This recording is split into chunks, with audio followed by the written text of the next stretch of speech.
Hello दोस्तों, आज मैं आपको सुनाने वाली हूँ एक डरावनी फुसफुसाते दरवाजे की कहानी। एक बार एक जंगल के बीच बसे एक शांत गांव में एक पुराना घर था। वह घर कई दशकों से वीरान पड़ा था। उसकी खिड़कियाँ टूट गई थी और उसकी दीवारें जर्जर हो गई थी।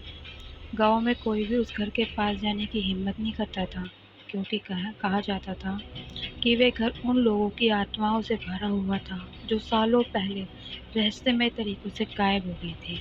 एक बरसात की शाम, गांव में नया-नया आया युवक, जिसका नाम विक्की था, बारिश से बचने के लिए कोई ठिकाना ढूंढ रहा था। अचानक उसकी नज़र उस पुराने घर पर पड़ी। वो देख के डर गया। बारिश से बचने के लिए मजबूर, उसने कांपते हुए उस घर का चरमराता हुआ दरवाजा खोला और अंदर चला गया। घर के अंदर की हवा बासी थी, जिसमें सड़न की गंध भरी हुई थी। विक्की ने अपनी बॉडी में उठे सरसराहट को झटका और खुद को यकीन दिलाया कि ये सिर्फ एक पुराना घर है, उससे ज़्यादा कुछ नहीं। जब अंधेरे में भरे कमरे की पड़ताल कर रहा था, उसने एक अजीब चीज़ नोटिस की। एक लंबी गलियारे के अंत में एक दरवाज़ा थोड़ा सा खुला हुआ था।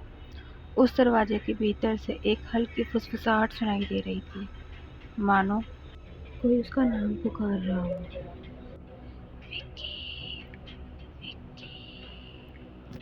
उस आवाज़ को सुनकर वह धीरे-धीरे दरवाजे की ओर बढ़ा। फुसफुसाहटें तेज होती गईं। अगले ही पल वो उस कमरे में था। वो कमरा छोटा और कम रोशनी में था। उस कमरे के बीच में एक शीशा था, जिसकी सतह पर धूल थी। अब फुसफुसाहटें मानो उसी शीशे में से आ रही थी।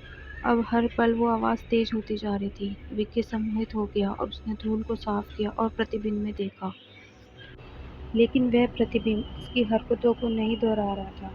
उसके बजाय वह मुस्कुरा रहा था, एक चौड़ी, अजीबोगरीब मुस्कान। वह प्रतिबिंब खुद ब खुद हिलने लगा और धीरे-धीरे शीशे से बाहर निकल आया। विक्की चीखना चाहता था, लेकिन उसकी आवाज़ नहीं निकल रही थी। वो उसके सामने खड़ा था। उसकी आंखें काली और गहरी थी। वो मुस्कुरा रहा था। उसने हाथ बढ़ाया और एक नोक से भी ठंडे स्पर्श के साथ उसे शीशे के अंदर खींच लिया। अगले कुछ दिनों में गांव वालों ने देखा कि मार्क गायब हो गया है, जैसे कई लोग पहले गायब हो चुके थे। लेकिन उस घर में कुछ बदल गया था। जो खिड़कियां टूट गई थी, वो अब ठीक है, और जो दरवाजा थोड़ा सा खुला था, अब पूरी तरह से बंद हो गया है। उस छोटे से कमरे में अब दर्पण में एक नया चेहरा दिखाई दे रहा था, विकी का। दूसरों की तरह वह भी फंस चुका था। उसकी जुबान चुपचाप हिल रही थी, जैसे वह मदद के लिए चिल्लाने की कोशिश कर रहा हो।